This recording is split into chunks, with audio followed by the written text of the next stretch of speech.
அன்புள்ள தமிழ் இதயங்களே, தமிழகத்திலே சாதி வெறி நாளுக்கு நாள் அதிகமாக இருக்கிறது. சண்டைகள் அதிகமாக இருக்கிறது. வன்முறை அதிகமாக இருக்கிறது. இதற்கு என்ன காரணம்? எல்லாம் பேராசைதான். யார் 1000 கோடி ஒரு நாளைக்கு சம்பாதிப்பது என்ற எண்ணத்தில்தான் இன்று கொலைகள் நடைபெறுகின்றன. யார் கொலைகளை செய்கிறார்கள்? கூலிப்படையினர் கொலைகளை செய்கிறார்கள். நல்லவர்கள் யாரும் கொலை செய்வது இல்லை. நல்லவர்களெல்லாம் அமைதியாகத்தான் இருக்கிறார்கள். தமிழகத்திலே எல்லா மாவட்டங்களிலும் சாதி வெறி இருக்கிறது. சாதி வெறி இல்லாத மாவட்டம் எதுவுமே கிடையாது. எல்லா மாவட்டங்களிலும் சாதி வெறி அதிக அளவில் இருக்கிறது. ஆனால் நமது தமிழகத்தை ஆளுகின்ற முதல்வர் ஸ்டாலின் மற்றும் உதயநிதி இருவரும் சாதி வெறியை ஊக்கப்படுத்துவதில்லை. இவர்கள் பொதுவானவர்கள். தமிழக கோயில்களிலே சாதி வெறி உள்ளது. தமிழக பள்ளிக்கூடங்களிலே சாதி வெறி உள்ளது. தமிழக கல்லூரிகளிலே சாதி வெறி உள்ளது. நான் சாதி வெறிகளை எந்த நாளிலும் நான் ஆதரித்தது இல்லை. ஏனென்று கேட்டால், நான் காமராஜரின் தொண்டன். இந்த நாட்டிலே சுமார் 65 ஆண்டுகளாக நான் ஜாதி வெறி கூடாது என்று தான் பிரச்சாரம் செய்கிறேன். தினமும் 1000 மக்களை சந்தித்து ஜாதி வெறி கூடாது என்று தான் சொல்கிறேன். அதைப்போல் எல்லோரும் செய்திருந்தால் இந்த நாட்டிலே கொலைகளை ஒழிக்க முடியும். இன்னொரு உண்மையை நான் சொல்லிக்கொள்கிறேன். தமிழகத்தில் படித்தவர்களுக்கு வேலை வாய்ப்பு கிடையாது. அரசாங்கம் தரவே இல்லை.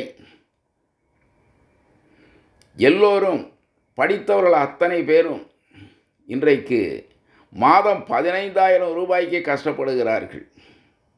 ஆனால் கல்வி இல்லாதவர்கள், தப்பான பாதையிலே செல்கிறவர்கள்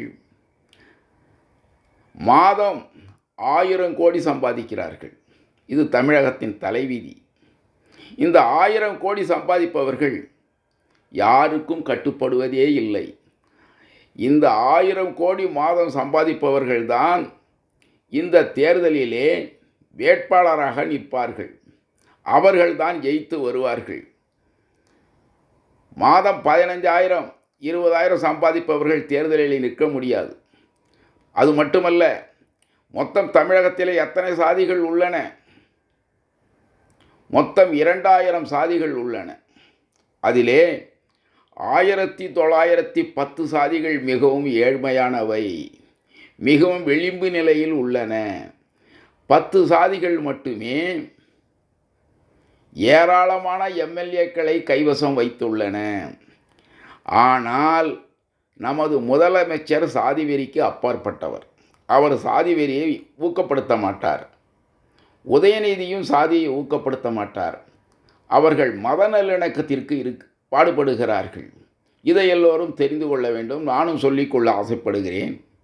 இந்த சாதி வெறி தமிழகத்திலே ஒழிய வேண்டும்.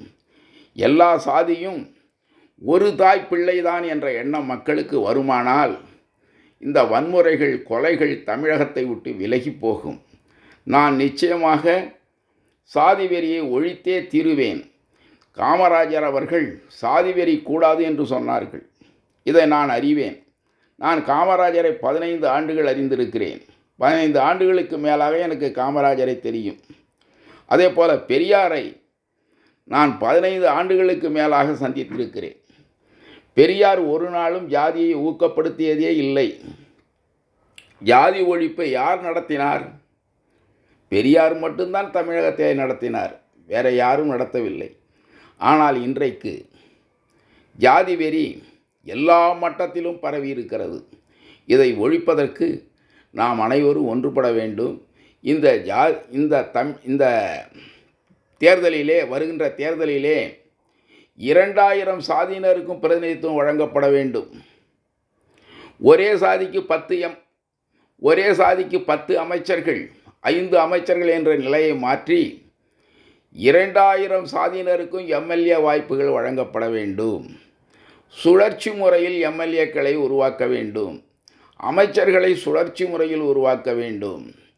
ஆனால் தமிழகத்தின் முதல்வராக இருப்பவர் அவர் எத்தனை ஆண்டுகள் வேண்டுமானாலும் முதலமைச்சராக இருப்பதில் எங்களுக்கு ஆட்சேபனை இல்லை. ஏனென்றால் அவர் சாதி வெறி இல்லாதவர். மற்றவர்களெல்லாம் மாற்றப்பட வேண்டும். ஒரு அமைச்சர் ஒரு வருடத்துக்கு மேல் அமைச்சராக இருக்கக்கூடாது. அமைச்சர் பதவி தரக்கூடாது. ஒரு எம்எல்ஏவுக்கு 5 ஆண்டுகள் தான் தர வேண்டும். அதற்கு பிறகு எம்எல்ஏ பதவி வழங்கக்கூடாது. இதை நான் சொல்லிக்கொள்ள ஆசைப்படுகின்றேன். ஏனென்றால் நான் ஒரு சமூக சீர்திருத்தாளர். எனக்கு ஜாதி மதம் கிடையாது. நான் யாருடைய தொண்டர் என்றால் காமராஜருடைய தொண்டர் தான். வேறு யாருக்கும் நான் தொண்டர் இல்லை. நான் என்றைக்குமே ஜாதி வெறியை ஆதரிக்க மாட்டேன். இந்த ஆணவ படுகொலைகள், அதிகார படுகொலைகள், காதல் படுகொலைகள் மற்றும் பணத்திற்காக நடைபெறுகின்ற கொலைகள் அனைத்தையும் நான் கண்டிக்கிறேன். தமிழகம் சாதி வெறி இல்லாத ஒரு மாநிலமாக இருக்க வேண்டும் என்று நான் விரும்புகிறேன். அதற்கு முதல்வர் ஸ்டாலின் அவர்களின் கரங்களை பொதுமக்கள் அனைவரும் உறுதிப்படுத்த வேண்டும். அவருடைய கரங்களை வலுப்படுத்த வேண்டும். ஸ்டாலினை விட்டால் வேறு ஆள் கிடையாது இந்த நாட்டிலே. சாதி வெறியை ஒழிக்க வேண்டும் என்றால் அது ஸ்டாலினால் தான் முடியும். மதுவை ஒழிக்க வேண்டும் என்றால் ஸ்டாலின் நினைத்தால் மதுவை ஒழிக்கலாம். ஸ்டாலின் நினைத்தால் போதைப் பொருளை தமிழ்நாட்டில் ஒழிக்க முடியும். வேறு யாராலும் முடியாது. ஆகையால் தமிழக முதல்வர் ஸ்டாலின் அவர்கள் 100 ஆண்டு வாழ்ந்து இந்த நாட்டை முதல்வராகவே இருந்து வழிநடத்த வேண்டும் என்று நான் கேட்டுக்கொள்கிறேன். இப்படிக்கு டிஜேபி பாஸ்கர், சமூக சீர்திருத்தாளர், லா பர்சன், சாதனையாளர், ஈரோடு. வணக்கம்.